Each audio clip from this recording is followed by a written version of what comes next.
కొరియర్లో పకోడీ. రచన కోలపల్లి ఈశ్వర్. అబ్బా, ఏం సువాసన, ఏం సువాసన! ఆ వాసనకి నా నోట్లో నీళ్లూరాయి. పకోడీ వండడంలో నిజంగా పనసయ్యకి ఈ ప్రపంచంలో ఎవ్వరూ సాటిరారు. అందులో ఏం కలిపి చేస్తాడో ఏమో గాని అతను చేసే పకోడీ ఎంత కమ్మటి వాసన వస్తుందో. పనసయ్య సరిగ్గా మా ఆఫీస్ ముందే ఓ బండి పెట్టి సాయంత్రం వేళల్లో వేడి వేడి పకోడీ అమ్ముతుంటాడు. వండటము అక్కడే, అమ్మటము అక్కడే.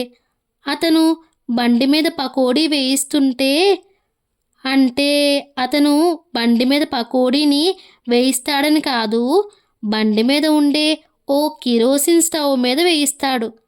ఆ సువాసన, ఆ కమ్మటి వాసన దాదాపు ఓ 1/2 కిలోమీటర్ దూరం వ్యాపించి కస్టమర్లని ఆకర్షిస్తూ ఉంటుంది. ఎంతటి వారైనా సరే ఆ పకోడీ వాసనకు దీపం పురుగుల్లా ఎక్కడెక్కడి నుంచో వచ్చి ఆ బండి చుట్టూ మూగిపోవాల్సిందే. వాసనొక్కటేనా, రుచో అబ్బో వర్ణనాతీతం. ఒక ప్రక్క కరకరలాడుతున్నట్టే అనిపిస్తాయి, కానీ నోట్లో వేసుకోగానే వెన్నలా కరిగిపోయి అబ్బా ఎంత టేస్టీగా ఉంటాయో. నీ పకోడీకి ఇంత రుచి ఎలా వస్తుంది అని ఎప్పుడైనా అడిగితే నవ్వేసి ఊరుకుంటాడే తప్ప ఇంకేం చెప్పడు పనసయ్య. ఎందుకు చెప్తారులేండి, చెబితే మనం కూడా అంత రుచిగా వండటం నేర్చేసుకోము. అలాగైతే అతని వ్యాపారం పడిపోదు. పేరుకి పకోడీ బండన్న మాటే గాని వేలల్లోనే ఉంటుంది అతని వ్యాపారం.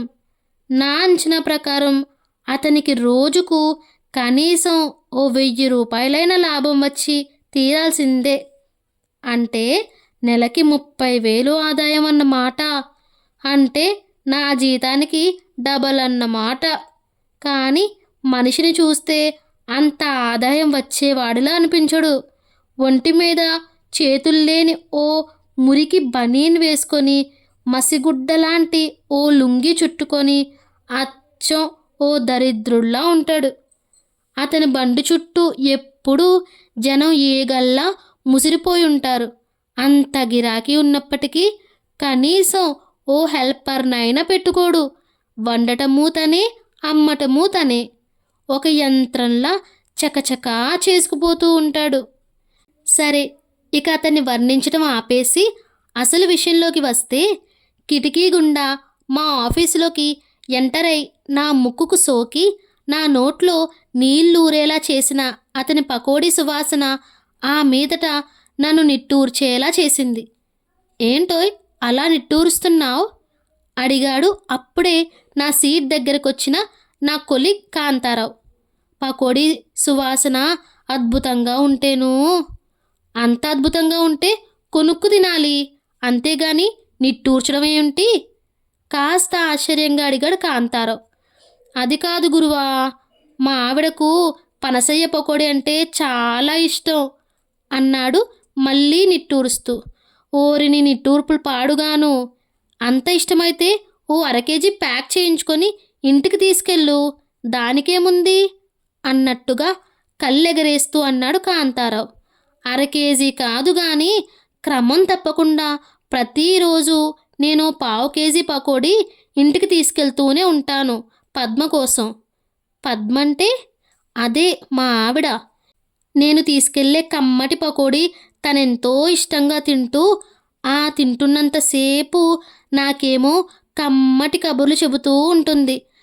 మధ్య మధ్యలో నా నోటికి కూడా 1-2 పలుకులు అందిస్తూనే ఉంటుందిలేండి, అది వేరే సంగతి.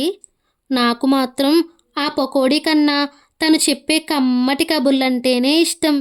ఎంతైనా కొత్త పెళ్ళాం కదా, కొత్త పెళ్ళాం చెప్పే కబుర్లు ఏ మగాడికైనా పకోడీ కన్నా కమ్మగానే ఉంటాయి కదా.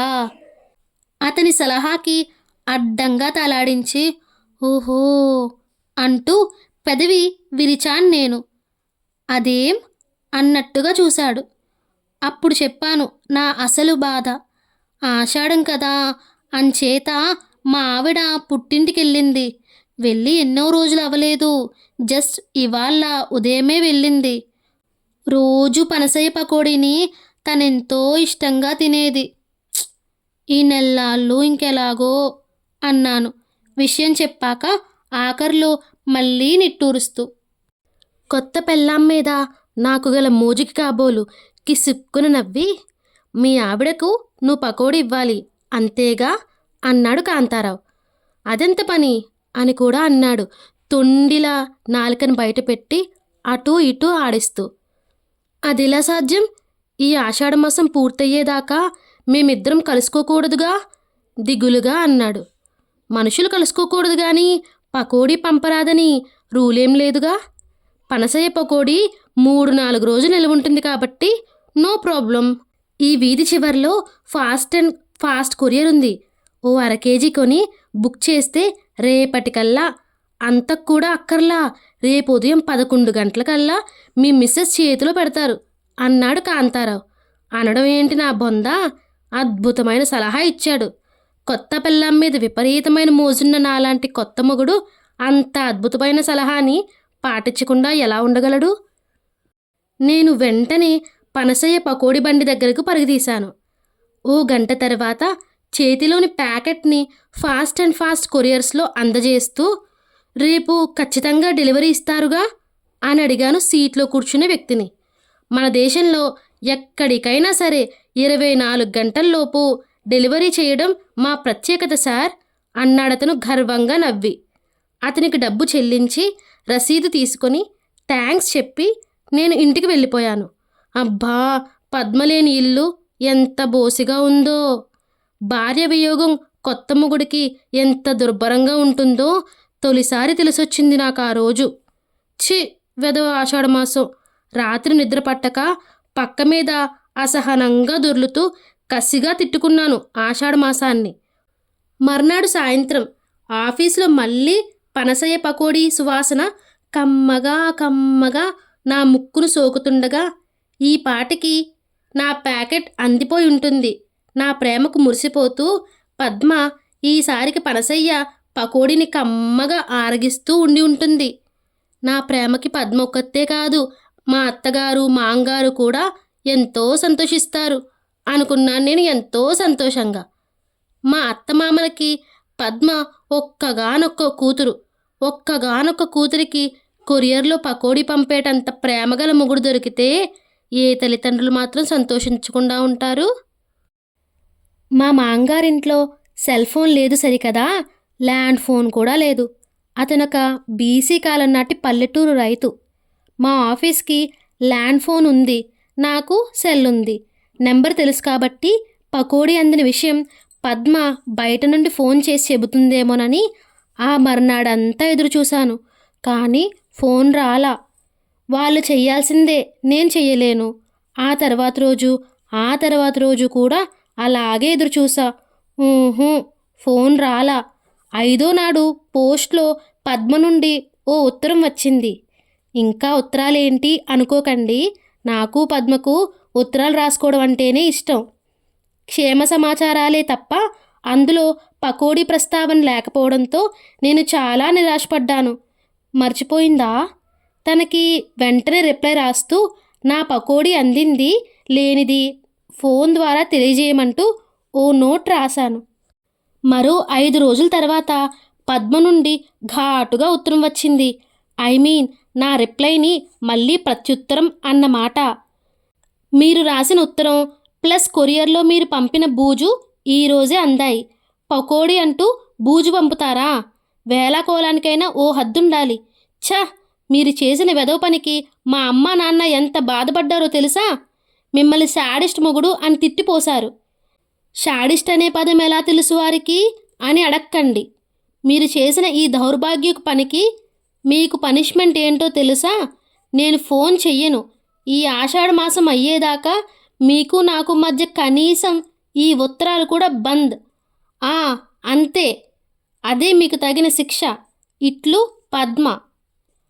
ఆ కఠినమైన ఉత్తరం నా హృదయాన్ని తూట్లు పొడవగా, తూట్లు పడిన హృదయంతోనే నేను ఫాస్ట్ కొరియర్స్కి పరుగు తీశాను.